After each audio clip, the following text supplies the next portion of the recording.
Police emergency. Knife crime continues to rise across the UK. The Office for National Statistics has said there's been a 7% increase involving knives or sharp instruments. The statistics are the highest ever reported, leading to almost 46,000 police offences in 2019 alone. 3 17-year-olds were killed in London and in Birmingham. 3 teenagers died in the space. But how protected are we on the streets? 27-year-old Lamar Taylor from Nottingham was attacked in April last year. With Nottingham reported as one of the hotspots for knife crime, Lamar tells me more about what happened.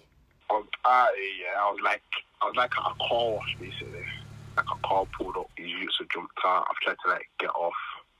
I only had sliders on my feet. Right, my sliders had come off. I couldn't run them, so I kind of just gave up. And then I got stabbed in my shoulder. And then I tried to run again, and then I fell over and got stabbed to my leg. 72, Oscar 72 from Control. Can you make the hospital for me, please? We've got reports coming in of a young male that's been stabbed. A study of knife crime across police force areas indicates how the role of employment correlates with the rise in knife crime. I spoke with Lamar to find out his opinion on the change in knife crime activity over the years. You see, with this all this knife, it wasn't like this ages ago, 10 years ago. It was probably knives like that, but it wasn't popular like that. You know what I'm saying? Only recently it started to get a bit more out of hand. These knives are getting a bit more dangerous, because before there was only little ones, kitchen knives and that, but now there's them army style knives. I never used to see them when I was younger. But yeah, they're not hard to get hold of, so it's easier for kids to just carry a knife. But how useful were the police in helping Lamar at this time? At first, they arrested me at first, before I was involved in a fray or something like that. So I got arrested on my hospital bed, but then they later de-arrested me when they seen the CCTV footage of obviously me being chased.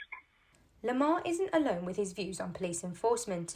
Former Met officer Leroy Logan told the Youth Select Committee only half of knife crime is linked to gangs.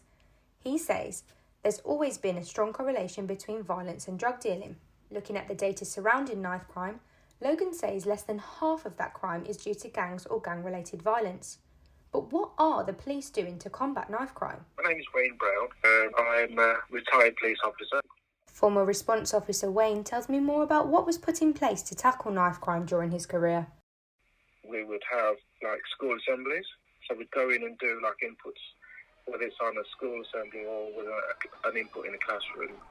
We'd also have, if the kids are on the verge of getting to knife crime, we would have meetings with parents, invite them in, we'd have an informal chat with them and say, look, these are the consequences. If your child is found with a knife on them or they use it, then we'd point out the consequences to them. We'd also arrange unannounced visits to schools, for example, where we'd put what we call a knife arch in place.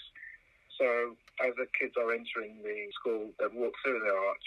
If it activates, which should normally detect any sort of bladed weapon, then obviously that would be dealt with appropriately. We have crime teams as well that go out on the streets. It's not just kids, it's just young adults as well, because you have gangs and drug gangs and stuff, so they would obviously carry knives to protect themselves. So there was community-based things that we get involved in as well. Statistics from the Home Office show the number of knife-related deaths went from 272 in 2007 to 186 in 2015. But since then, the number of deaths from knives have only increased. 2017 to 18 had seen a dramatic increase of 285 deaths, the highest since 1946. There was one particular incident that happened about 3-4 years ago where I was first at the scene of a murder in the King's Landing area of Birmingham. I was just in the area, literally on a missing persons inquiry, and all of a sudden I see all this commotion and there's a lot of people running around.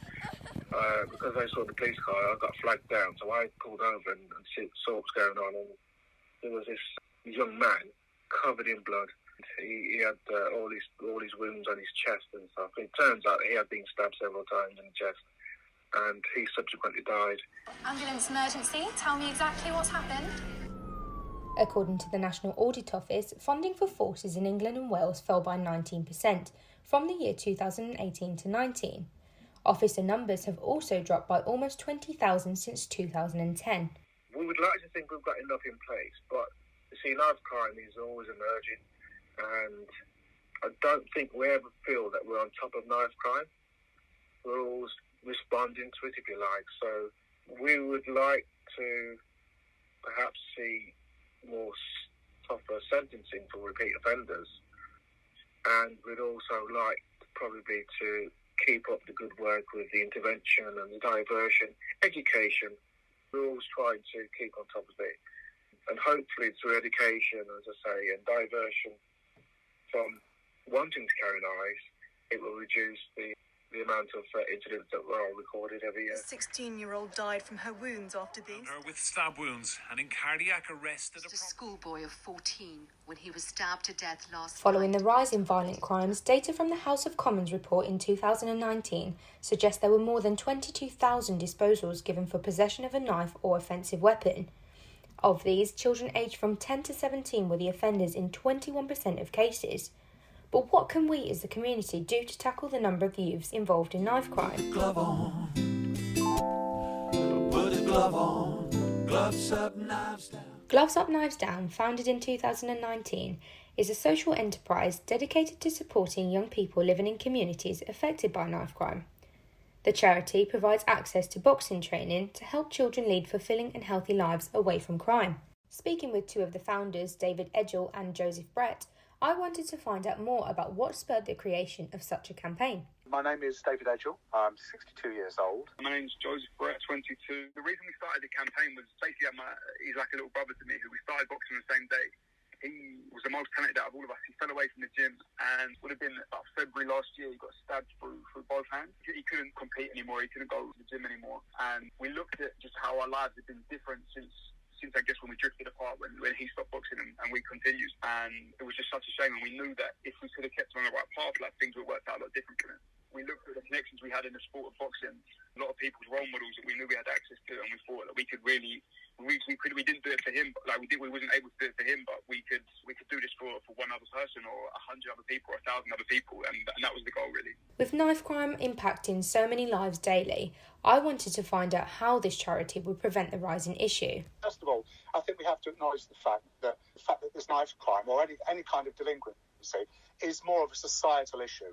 That having been said, you could say that there is a particular kind of demographic from which kids that are likely to commit crime come from. And very often, it's widely acknowledged that it's the same kind of demographic. There's a lot of boxers are drawn from as well. And all of the boxers are without fail. Every box works with us now. They've all got a story to tell about boxing changed their life. And it wasn't for boxing, they wouldn't have the self-respect, they wouldn't have the discipline. And they want to put something into the whole thing. So boxing can help on an individual level for a 7 to 13-year-old gain self-respect, gain discipline, fitness.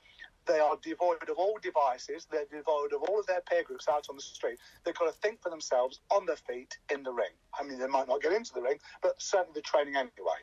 They're going into a very nurturing environment, whereas perhaps some kids might come from a broken family, let's say. All of a sudden, they're into a different kind of family structure that's nurturing and supportive.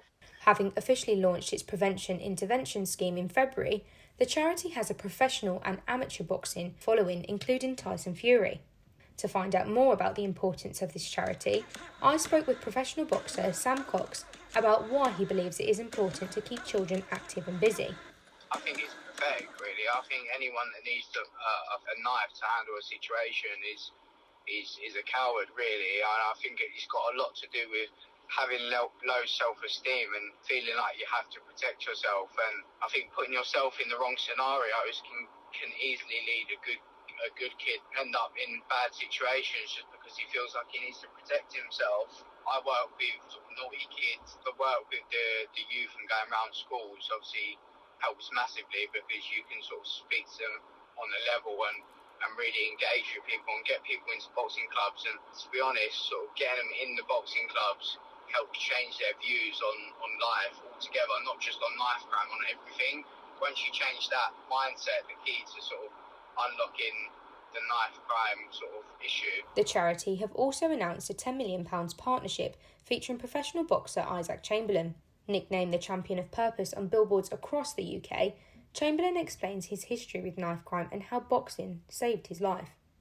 I started boxing when I was 11 years old, and my mum took me to a boxing gym because there was a lot of gang violence where I was growing up in Brixton, South London. And when my cousin was 15, obviously he was involved in a lot of gang violence and stuff. As soon as he passed his GCSEs, he got stabbed in the heart because obviously he passed away. So then my mum took me down to Miguel's boxing gym in Loughborough. I just fell in love with it as soon as I entered. And I kept coming back simply because, you know, when you're growing up, no one ever told me I could be anything. No teachers, no mom, no one in school. No one told me I could be something.